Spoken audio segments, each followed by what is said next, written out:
The same place. The same thing. The cavern that held the barrier was unutterably vast. Maybe it was a trick of the light. Maybe that pulsating wall warped the twilight that seeped through it, altered the cave's dimensions. But to Frisk, it seemed like it could hold every monster in the underground with room left over.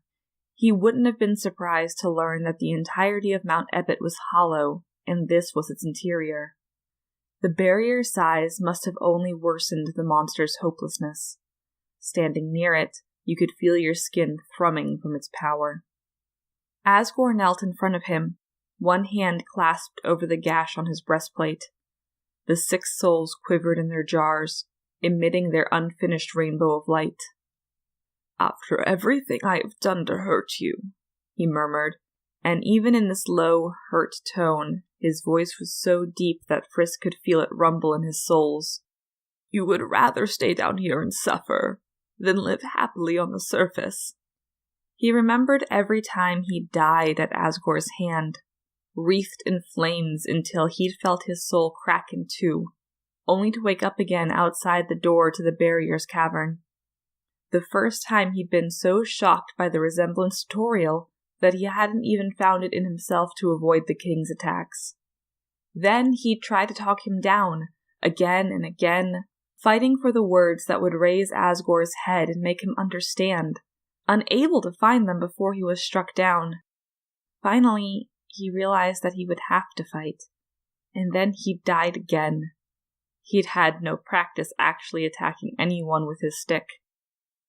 "Human, I promise you, for as long as you remain here, my wife and I will take care of you as best we can." Asgore's face had lit up.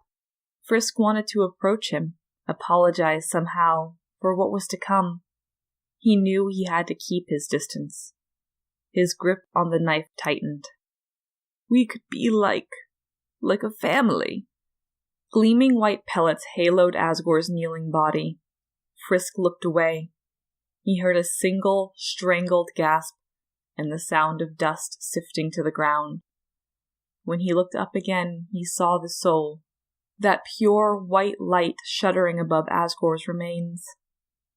Then another pellet drifted cheerfully downward, and struck the light and shattered it into prisms, falling down, fading out, already gone. And now, here was his best friend. "You idiot! You haven't learned a thing." That voice again, high and bright and laced with cheer like cyanide. Buried deep underneath, Frisk could still hear the echo of Asriel. He remembered that this was the first face he'd seen, deceptive in more ways than one, normally like a child's sketch. Penciled-in eyes, toothless smile, those lines of black moving seamlessly around the surface like ink roiling on water. But then it would distort like putty, gain dimensions and darkness out of nowhere, and the eyes, already lusterless and black, would crack open and form holes that continued right through the back of his head and into parts unknown. They did so now, as vines burst from the earth, encircled the soul jars, cracked them open like eggs. And the face grew fangs. It seemed to decay. It dripped a viscous, colorless liquid that sizzled when it hit the ground. "In this world," Flowey shrieked, "it's kill or be killed." Then Frisk stood over Flowey's broken body.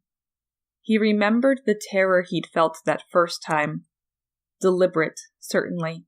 Every aspect of the experience tailored to sap his will to fight. That momentary feeling of being nowhere at all, floating in empty dark space before he was yanked back to whatever warped facsimile of reality Flowey had created with his stolen souls. Flowey's face blown up bigger than the core, ranting down at him in a voice that made his bones shudder. The twitching, crackling nightmare that had descended on him when he'd held his ground. But that had been a long time ago.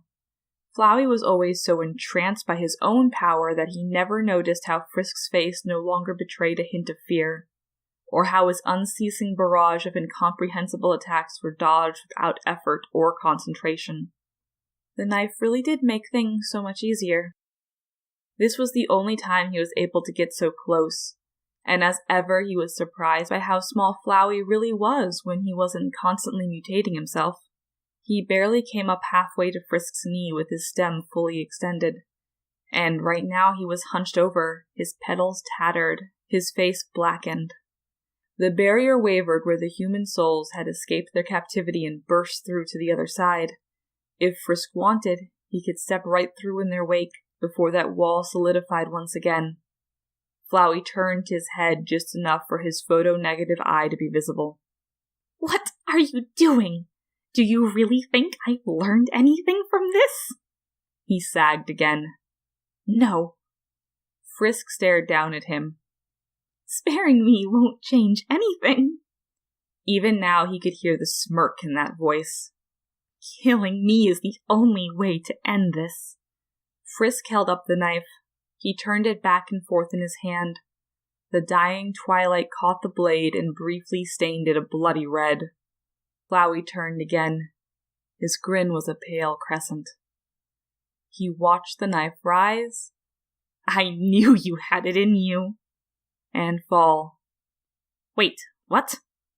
Working quickly, Frisk used the blade of the knife to carve out a circle of earth around Flowey. He sawed through the dirt, levered it loose. And as Flowey's face snapped this way and that, his pencil sketch eyes struggling to keep up, Frisk reached down and scooped up dirt, Flowey and all, and held him in the palm of his hand. "What do you think you're doing?" Flowey's scarred, smudged face turned up to his, gnashing its teeth. "You can't do this! You can't do this!" Frisk turned and walked away from the barrier. "Hey, I'm talking to you. You think I'm just gonna stand here and take it?" He summoned up all his remaining power and attacked. This resulted in a single white pellet drifting down toward Frisk's head like a sad snowflake. Frisk didn't even have to dodge. His leisurely stroll was enough to avoid it. Flowey stared, then thrashed inside the clod of earth, to little avail. "Do you even care about the barrier, you idiot? It's going to close up again any second now. And then..." His mouth turned toothy. "You'll be stuck down here with me, and I'll make you pay for this. I'll kill you. I'll kill everyone. I'll kill everyone, you..." Frisk looked down at him and put a finger to his lips. Shh. Flowey's grin fled. He blinked. He seemed at a loss. Then his smile returned again, thin and sharp. "Oh, I get it. Just killing me isn't enough for you. You want to have some fun with me first, huh?" His face molded itself into Asgore's rotted visage. "Maybe you want to get revenge for that useless king." It smoothed into Frisk's own features. "Or maybe..." The eyes popped open, full of darkness. "You're just a lot sicker than you look." Frisk had reached the throne room. The last vestiges of sunlight lay warm on his skin. Birds were singing, flowers were blooming. He looked up at the cave ceiling and still couldn't see the sky. He had always wondered where that light came from. The stones up there held a quartz-like gleam. It was possible that the sun down here was only a reflection of what came from the surface. The golden flowers grew thick. The air was ripe with their scent. Boy, King Asgore sure did care about these flowers. Definitely more than he cared about his subjects, am I right? They'll probably be glad he's dead. Flowey's usual twisted chirpiness was coming back, but it was an uphill battle. His gaze still darted this way and that, and his smile wavered around its outline, as though he had to make a serious effort to keep it in the right shape.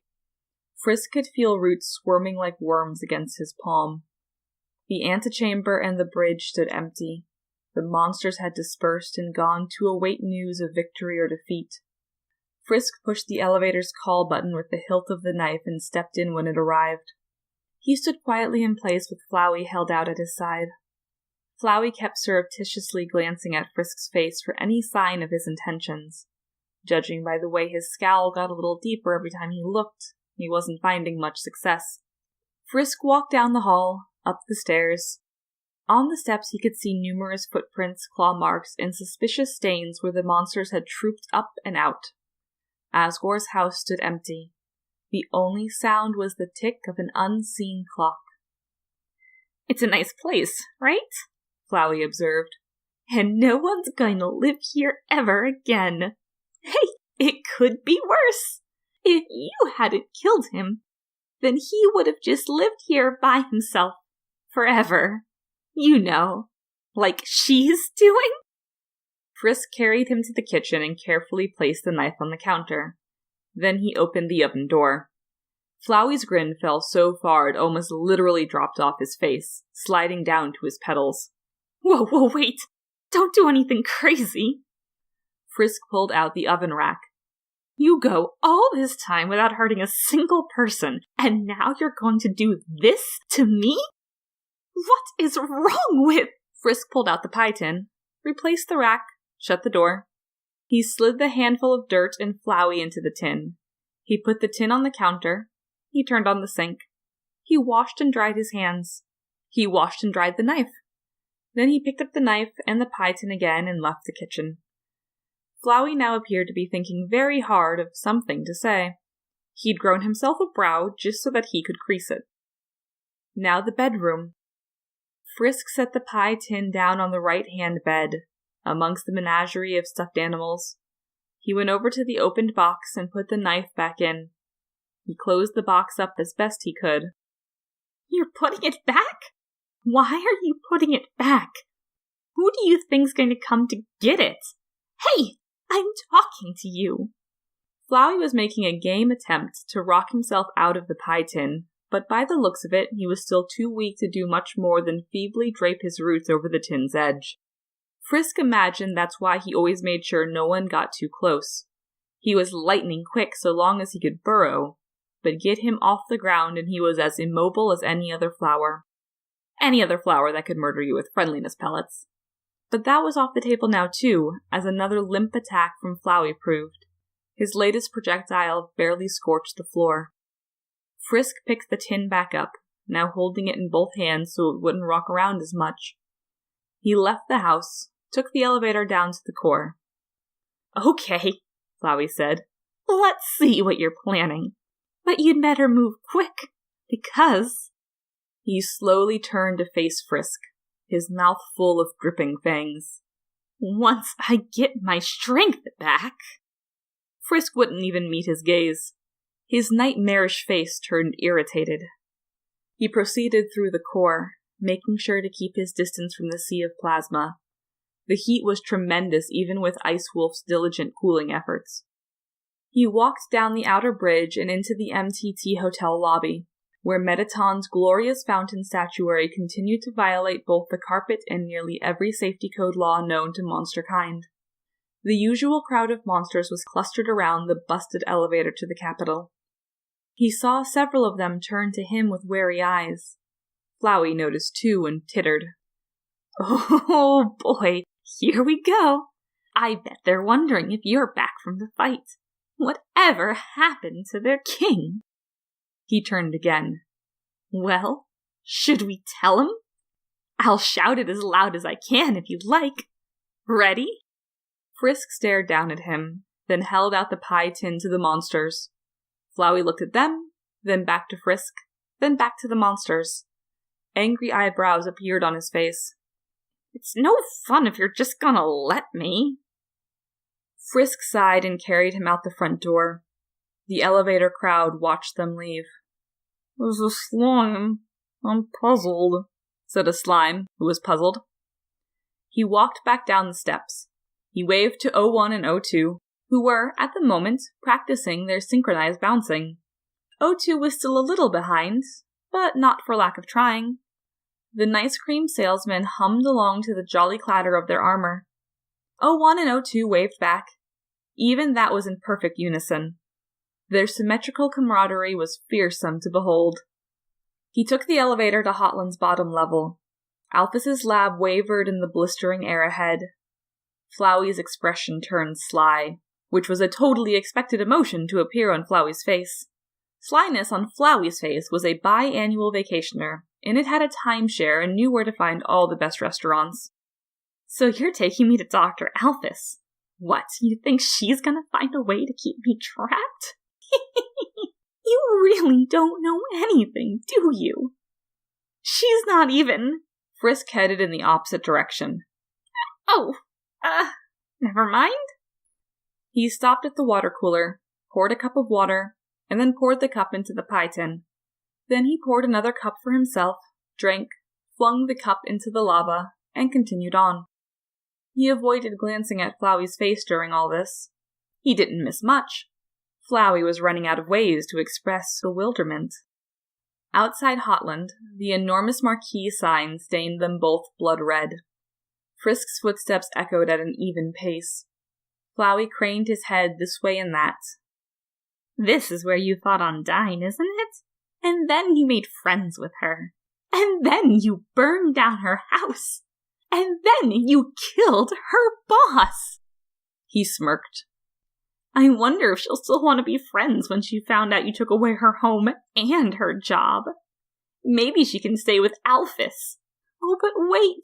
She was the royal scientist, wasn't she? So now she's got no job either. Wow. You ruined so many people's lives in just one day. Frisk kept walking. Stop ignoring me. The damp, cool air of Waterfall was soothing after the sizzling atmosphere of hot land in the core.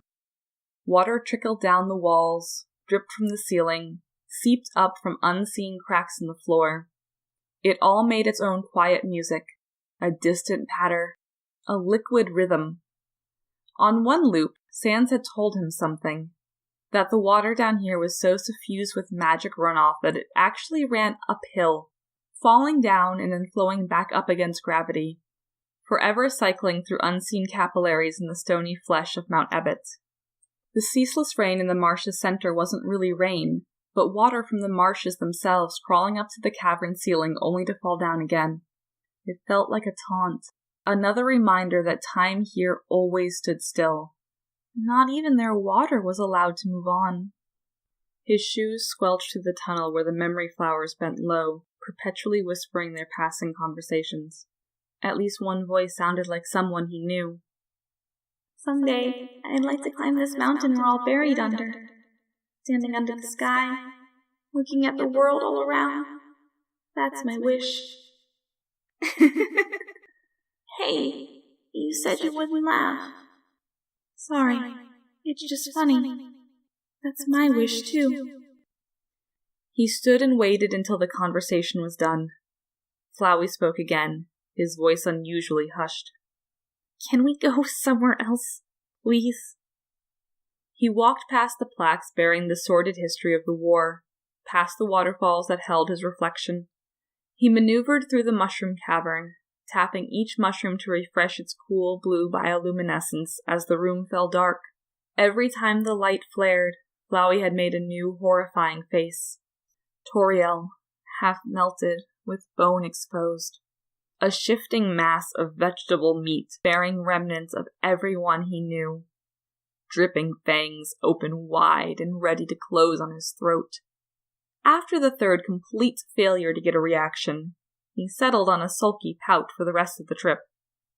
They stepped back out into the light. In the distance was a joyful chorus of, "Hoi! I'm Demi!" Flowey swiveled up to Frisk, his expression haunted.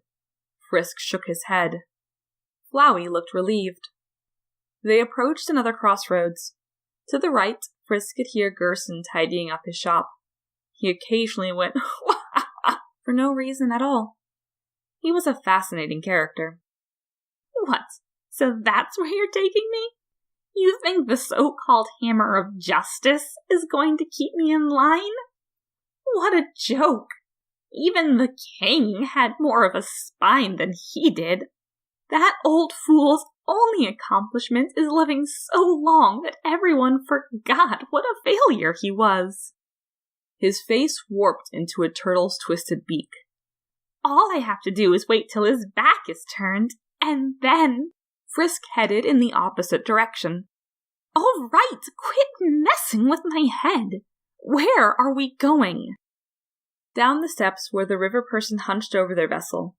Their hooded head turned to Frisk when they saw him approach. Tra-la-la! There you are. I was starting to think you wouldn't show. The river person had a voice like a bass beat. Pleasant and musical in its way, but hard to place.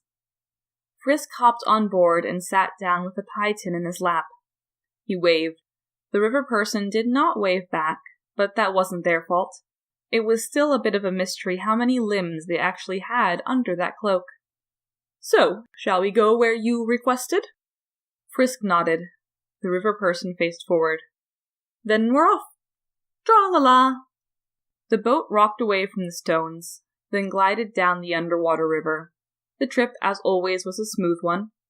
Soft blue light seeped in from crystal deposits in the wall, from the funnels of magically charged water. Frisk idly drummed on the edges of the pie tin. Flowey snapped at him to cut it out. Frisk kept drumming. Tra-la-la! Think of something beautiful really hard, and maybe you will see it tomorrow. Then, a diversion. The boat jerked in the water and headed down a side tunnel, far more cramped than the main river. The river person had to hunch a bit as they sailed through the darkness. These waters are unfamiliar, and quite turbulent. Do be safe. They exited into the marshlands, where the concentrations of magic were especially high. The water shimmered cobalt, and every ripple sent up motes of light like fireflies. It was as though they were sailing through a field of stars. Frisk's face glowed as he took in the sight. Flowey looked extraordinarily bored. The boat came to rest on a mud bank. Frisk stood up and waved goodbye. Until next time, tra-la-la! He hopped off and carried Flowey through the marsh, and into the canal where Onion-san dwelled. Onion-san rose from the water, smiling. Onion-san saw Flowey's molten glare. Onion-san sank beneath the water, smiling. Past Shiren's makeshift concert hall, avoiding Undyne's dastardly piano puzzle, and at last he found himself in front of that strange horn statue, hunched and huddled under the umbrella Frisk had placed in his hand. The music box secreted in its base played without end. Now Frisk remembered. This was the melody Toriel would hum after teaching him. He stood with Flowey close to his chest, listening to the song patter out its notes like raindrops. You know, Flowey said thoughtfully, I'm feeling much better. Vines burst from the pine tin and coiled around Frisk like snakes. They squeezed his chest tight enough to make his ribs groan. They cut an angry red rash across his throat. They seized his arms and lifted the pie tin up to his face. Flowey's head inflated into a grin with teeth like tombstones. Frisk showed no change of expression whatsoever, not even when white pellets popped out of the air and encircled his neck, ready to close in.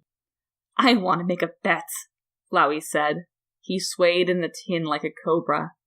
I bet that if I kill you really super quick, I can grab your soul before you can even get a chance to reset. Then I can head up to the surface and have all the fun I want. I'll even be real nice and only kill you once. I've done it plenty of times today already, don't you think? He leaned in even closer. It smelled like dirt and decaying vegetables. Of course, I'll pay a visit to all your friends before I leave.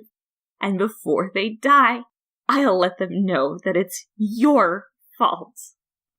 Then do it. Flowey almost flinched. Frisk's words were toneless and low. Maybe, Frisk added, you've done it already. Flowey's mouth twitched. You can't fool me. I am not affected by your resets, remember? I don't forget anything. You're right. You don't. The vine around Frisk's throat squeezed tighter, but the words kept coming anyway. Not unless I'm trying really hard. It doesn't work that way. Frisk said nothing more. He turned his attention back to the statue. The music box's song filled the silence between them. After a long moment, the vines loosened, uncoiled, and retracted into the pie tin. Flowey's entire body seemed to shrink. Just tell me where we're going already, he muttered. Not much further. Down the tunnel was the bucket of umbrellas. Frisk took one as the sign politely requested, fumbled with it one-handed, and eventually popped it open. He continued into the center of Waterfall, where the rain fell. To the best of his knowledge, this was the only place in the underground where it rained.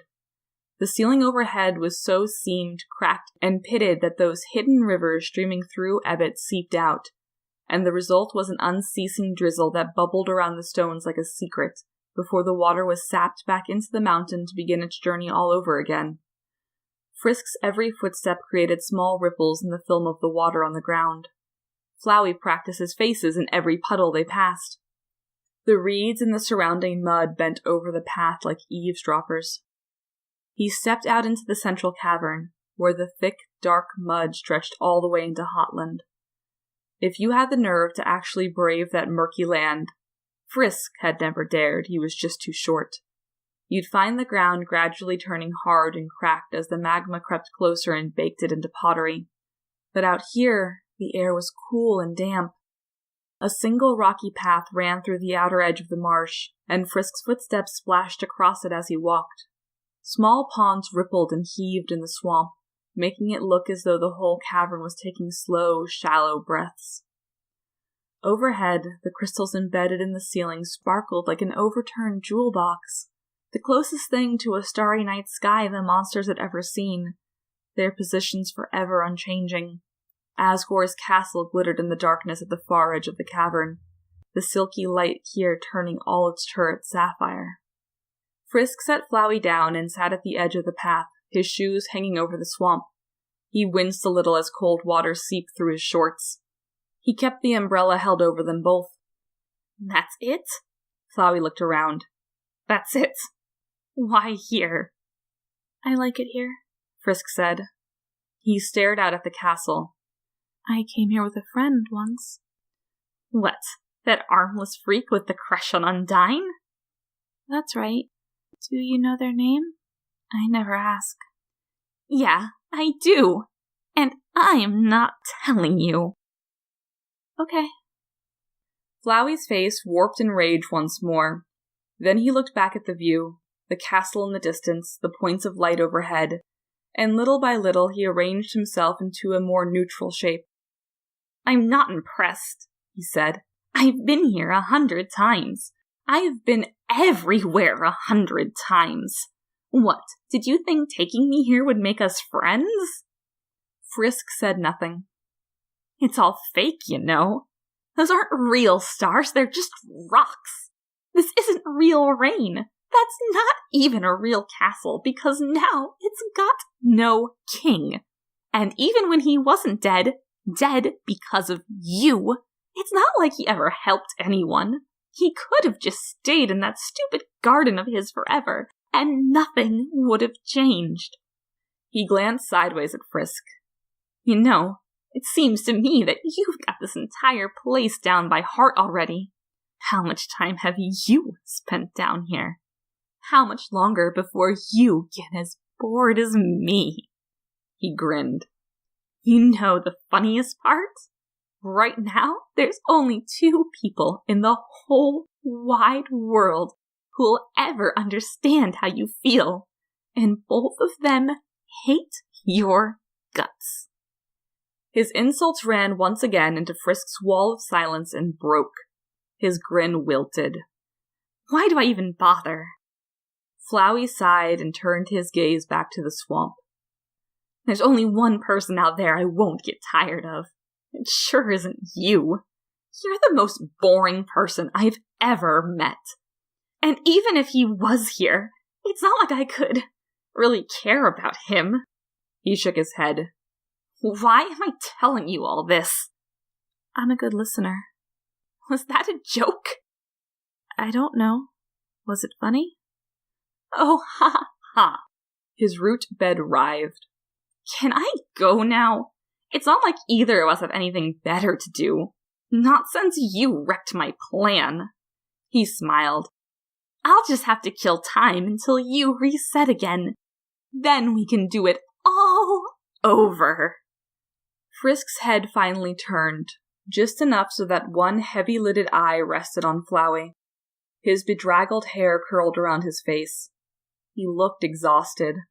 He said, "Can I ask you something?" "No." "Okay." "Fine," Flowey snapped. "Ask me, then." "You really do want to leave, right? And go to the surface?" Flowey's face reverted to its most basic shape. Straight-line mouth, two-dot eyes. Possibly because he was too dumbstruck to attempt anything more complex. "That," he said slowly, "is the single stupidest thing I've heard anyone say, ever. What the hell do you think? I didn't steal all those souls and kill you over and over again for fun." He paused, then smiled. "Not just for fun." "So if I had found a way to break the barrier, without hurting anyone, and leave with all the monsters, would you come with me?"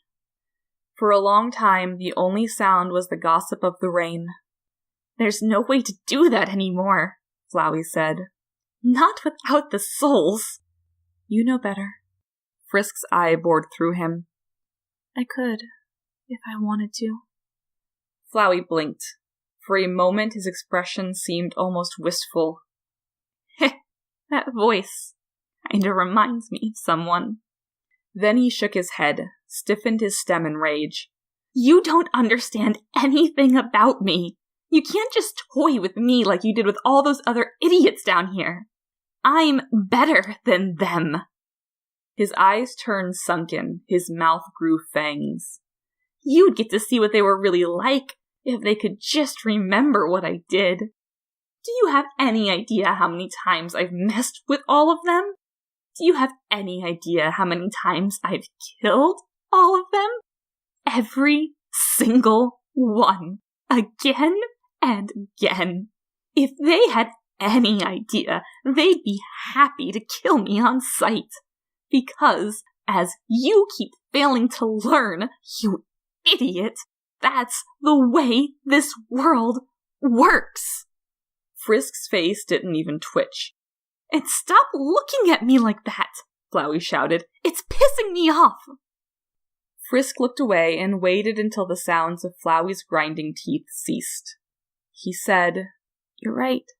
"Of course I am." "About what?" "I don't understand you." Rain dripped off the shaking umbrella. "But I'm trying, and I think I might have learned something new." "What, that you're a selfish brat with too much time and not enough brains?" "I'm not going to kill anyone. I won't let anyone kill me either. And I know I'm not the person you want me to be." He looked over at Flowey again. "But as long as you need someone to play with, I'll be around until you're ready to leave." Flowey shrank back from his gaze. He huddled in the pie tin. His features shifted like fog. "Why?" The rain whispered. "Why are you being so nice to me?" Frisk remained motionless for a while. Then, inch by inch, he transferred the umbrella to his other hand and rooted around in his pockets. There was a crinkling of paper. He withdrew the picture he had drawn of Asriel, unfolded it, and held it up in front of Flowey. Flowey stared at the picture. He tilted his head. His expression turned confused. Then, gradually, his features softened. He leaned in closer to the picture, his head crafting itself into Asriel's smiling face. Frisk started to smile, too. His cheeks hurt a little from the effort. That was when Flowey's head jerked up to meet his grin feral and his eyes two burning holes. Pellets encircled Frisk's wrists and snapped shut like handcuffs. He cried out in pain and dropped both the umbrella and the picture. As the umbrella rolled away and he nursed his burning skin, Flowey howled laughter into the air and fired bullet after bullet into the paper until it was nothing more than sodden scraps, indistinct, transparent, washed away, already gone. "You idiot!" he cackled. "That's what this is all about? Him? Did she tell you about him when she was tucking you in at night? That'd make for one sad bedtime story. Frisk looked down at his shuddering hands. His wrists were covered in angry red welts. I bet she did. You must have reminded her of him in so many ways. But hey, you want to know how that story ends? The minute he poked his head out into the real world, he got exactly what he deserved. He died all by himself, in the dark, crying out for anyone to come and save him. Flowey's whole face blackened and his voice dropped into a grinding rasp. But nobody came. So keep that in mind the next time you trot out your worthless, useless, pathetic, sympathetic. With expert timing and precision, an especially fat raindrop had fallen down and hit Flowey right in the eye. His wicked expression fled and he shook his head back and forth, trying to shake the water out. Already his petals were drenched and the pie tin was overflowing. Frisk looked up from his injuries. He reached out for the umbrella and, though his burned hand screamed from the effort, held it over Flowey, keeping him dry. Flowey looked over at Frisk, eyes hollow. He sagged. I can't understand you at all. Frisk kept his distance now. He was outside the umbrella's radius, and rainwater turned his hair into a ragged mess of brown clumps that clung to his face like river silt. Flowey looked lost in thought. Sorry for ruining your picture, he said. I got a little carried away. Frisk stared out over the water. I can make it up to you if you want. What if I told you I knew some way to get you a better ending? Frisk's hand tightened on the umbrella's handle, despite the pain. Flowey didn't seem to notice. He kept talking. You'll have to load your save file. And, well, in the meantime, why don't you go see Dr. Alphys? It seems like you could have been better friends. He looked hopeful. Who knows? Maybe she's got the key to your happiness. Frisk set the umbrella down. He picked up the pie tin, then tilted it so Flowey and his clod of dirt slid out. Flowey's roots dug into the solid stone. He wriggled in place as though he was trying to get cozy. He smiled wide at Frisk. See you soon, he said, and disappeared into the earth. Frisk didn't bother picking up the umbrella again. He looked out at the swamp, hands in his lap, water coursing silently down his face. He didn't look at the false stars. He made no wishes. He stayed there for a long time, and all the while, the rain kept falling at the same pace, in the same places, as it always would and always had before. Again,